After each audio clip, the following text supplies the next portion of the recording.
ẹ̀yin ọmọ kóòtù òjíire ṣẹ́rí àwọn fúlàní lẹ̀ ń wò yìí o ṣẹ́rí wọn àwọn fúlàní ládùúgbò lẹ̀ ń wò yìí ṣẹ́rí wọn ẹ bá wọn sọ máa dúró ṣẹ́rí wọn. ẹ̀yin àgbà ẹ̀yin ọ̀dọ́ ẹ jẹ́ ká jọ túlẹ̀ yìí ṣe ẹ̀yin àgbà. Mo kí gbogbo ọmọ Yorùbá pé ẹ kú ìsinmi ẹ̀ní ìsinmi aláyọ̀lá ni o a ní fojú sunkún ara wa ẹni bá ní ká má nísinmi àwọn ni ò ní nísinmi o Olódùmarè ó dìde yóò gbè wá níjà.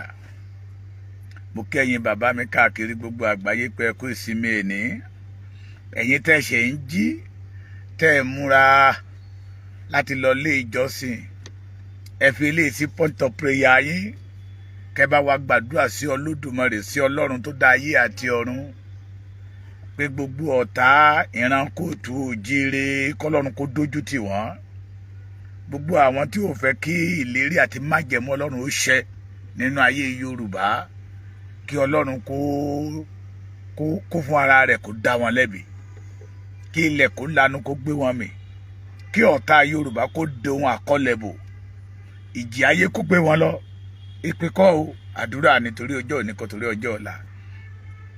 Mo kí yín lẹ́ẹ̀kan sí mo kí yín ní Amẹ́ríkà ní London ní Canada ní Germany ní Israel ní France ní Belgium ní Holland ní Spain ní Italy ní lórúkọ bàbá Professor Banji Akíntóyè pé àlàáfíà Olódùmarè àlàáfíà Ọlọ́run ọ̀gá ògo yóò máa bá yín gbé. Mo kí yín lórúkọ olóyè Chief Sunday ọmọ Adéyẹmọ Ìgbòho ṣàpẹ́ kú ìsinmi ẹ̀ní o á ní ìsinmi ọba mi òkè yóò gbà wá lọ́wọ́ ogun tó dúró ti ìran Yorùbá tó ní òun ò ní jẹ́ kí ìran Yorùbá ó sinmi láṣẹ Olódùmarè. Alọ́gẹ̀dẹ̀ ń bàjẹ́ àwọn àgbààgbà ilẹ̀ Yorùbá àwọn olóṣèlú ilẹ̀ Yorùbá àwọn gómìnà Yorùbá àwọn ọba Yorùbá àwọn rep àwọn sẹ́nítọ̀ Yorùbá wọ́n ní ṣe lọ̀gẹ̀dẹ̀ yẹn ń pọ́n ọ̀pọ̀lọpọ̀ nínú wọn dẹ̀ ti mọ̀ pé ọ̀gẹ̀dẹ̀ yẹn ṣe bíbàjẹ́ ló ń bàjẹ́. Ẹ má bínú bóun mi bá ṣe rí lénìí ẹjọ́ yìí náà ni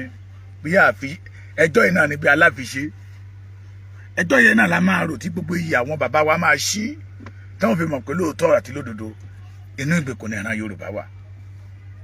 Mo ti sọ̀rọ̀ láìkàìmẹ́yẹ ìgbà ṣùgbọ́n mo tún fẹ́ sọ eléyìí lénìí fóun tí àwa ń fojú rí pé kó má bàa ṣẹ ní ilẹ̀ Yorùbá pé àwọn Fúlàní yìí wọ́n fẹ́ yasọ ọ̀ràn wọ́n fẹ́ yàgbé ọ̀ràn sí ilẹ̀ Yorùbá pé kí àwọn àgbààgbà ilẹ̀ Yorùbá kan dìde èròǹgbà ọkàn wọn kọ́mọ́jọ wá sí ìmúṣẹ. Wọn àti ìbẹ̀rẹ̀ kankan o fìrífìrí là ń rí o àtàwọn tá a rò pé ó fẹ́ wa àtàwọn tá a rò pé kò fẹ́ wa kó má lọ jẹ́ pé wọ́n ó pawọ́ pọ̀ lé wa lórí. Ṣé gbọ́ mi sà mo lórí ọ̀fẹ́ dáadáa láti máa rìn ní Èkìtì state Kwara state and Kogi state. Tá a bá fẹ́ wọlé sí Kogi state àwọn tí ó pè wá pé bàbá Èkìtì wọ́n ti ń wọlé o. Tá a bá fẹ́ wọlé sí Ondo state àwọn tí ó pè wá pé bàbá Èkìtì wọ́n ti ń mú yín lọ sí Àkúrẹ́ lẹ́ni from Àkúrẹ́ máa dóńdó. Tá a bá ń wọlé sí Kwara state àwọn tó máa pè wá pé wọ́n ti ń wọlé o bàbá Èkìtì. Tá a bá fẹ́ wọlé sí Èkìtì wa yìí gan the same thing. Ẹ ṣe àgbọ̀ ń gbà tánà mú tẹ́lẹ̀ àwọn ní Àkúrẹ́. Ohun tí mo rí ní àná níbi tí mo lọ ṣe rí kó má lọ jẹ́ pé ọ̀tọ̀ lógun Fúlàní ọ̀tọ̀ lógun àwọn Benue nígbà tó máa bẹ̀rẹ̀. The majority àwọn Benue tó ń sá kò ní ilẹ̀ wọn àwọn Plateau ilẹ̀ Yorùbá náà sá wá. Ọba yẹn ló ní kí n má ṣó wọn lánàá kí n má ṣe fídíò wọn tó ní ká padà síbi tó ti ń bọ̀. Àwọn àgbààgbà ilẹ̀ Yorùbá ń forí ọkà ọmú ààbò Yorùbá ò jẹ́ nǹkan kan wọn àkàrà máa sì kí ẹ̀ èyí làwa fi ń pariwo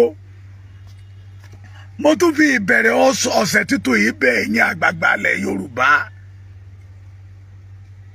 ẹ bá wa bá bàbá Bọ́lá Ahmed Tinubu sọ̀rọ̀,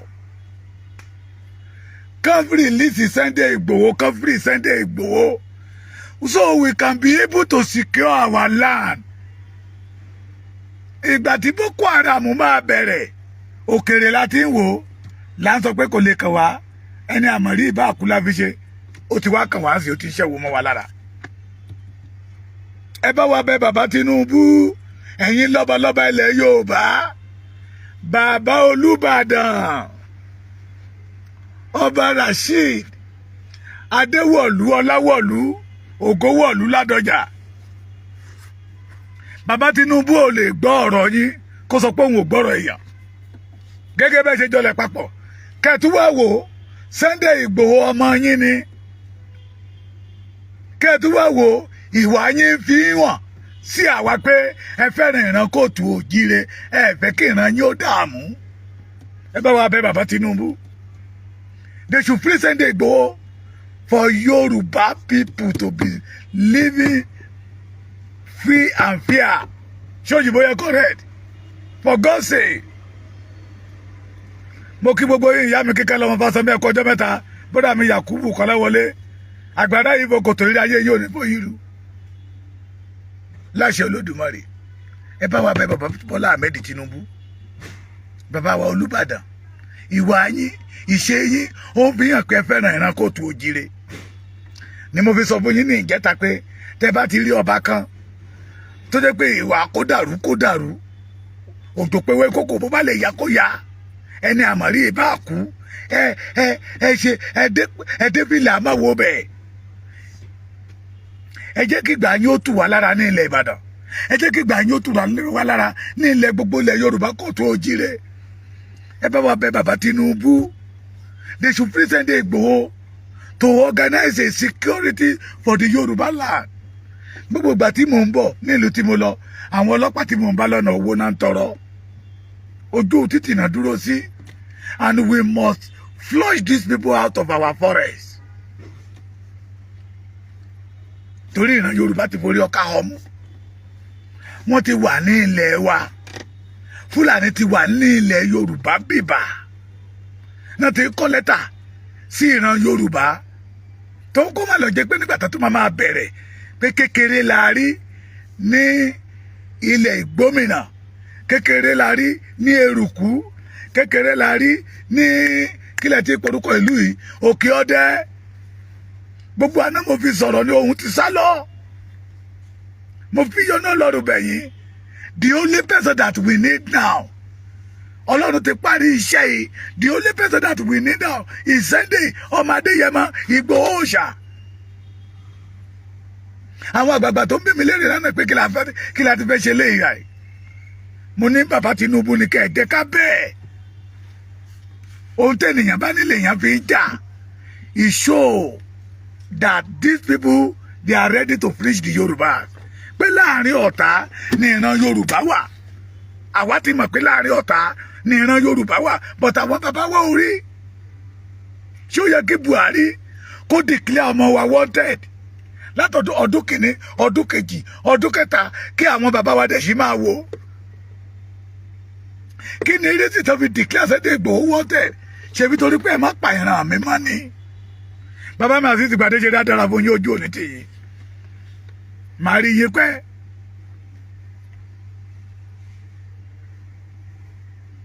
Àwọn àgbẹ̀ ń sàkó lóko, Fúlàní ó sokùn mọ́ wa lọ́rùn, àwọn bàbá wa ò lè tú. Nígbà tí Yorùbá ò bá jèrè bàbá Tinubu náà, ṣé nígbà tí Fúlàní bá wa débẹ̀ ni Yorùbá wa ní ìrọ̀rùn? Tẹ̀yin àgbààgbà kẹ́ẹ̀dẹ̀ lè dìde kẹ́ẹ̀ lọ bá wa bá bàbá Tinubu sọ̀rọ̀ pé àkókò rèé láti fi Sunday Igboho lẹ̀. Malami tó declare wanted, ó ẹ̀rí ti fi hàn pé olóògbólógbò terrorist ni. Wọ́n ti bá AK-47 nínú ilé ẹ̀.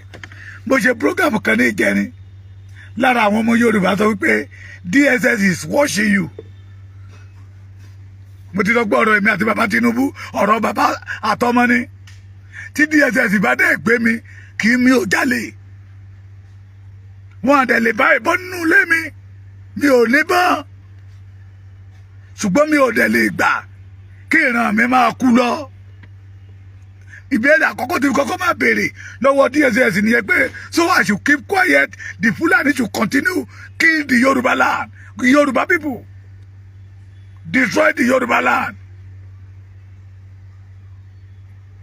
Gbogbo okun land ní Kogi wọn ò ní sinmi mọ́ lọ́wọ́ àwọn Fulani. Gbogbo àwọn Èkìtì local government ní Kwara state wọn ò ní sinmi mọ́ lọ́wọ́ àwọn Fulani. Gbogbo ìgbómìnà wọn ò ní sinmi mọ́ lọ́wọ́ àwọn Fulani, including the Ekiti peoples. We are living in fear. Tó bá gbọ́ gbẹ́rẹ́ wọn ni wọ́n ti dé o yá. Láàárọ̀ ni ìyàwó mi sọ fún mi pé àìsùn ojoojúmọ́ yìí ó wà lára kan tó jẹ́ kí ohùn mi ó lọ. Mo ní tó bá jẹ́ pé ohùn lò wá tí ẹ̀mí ò bá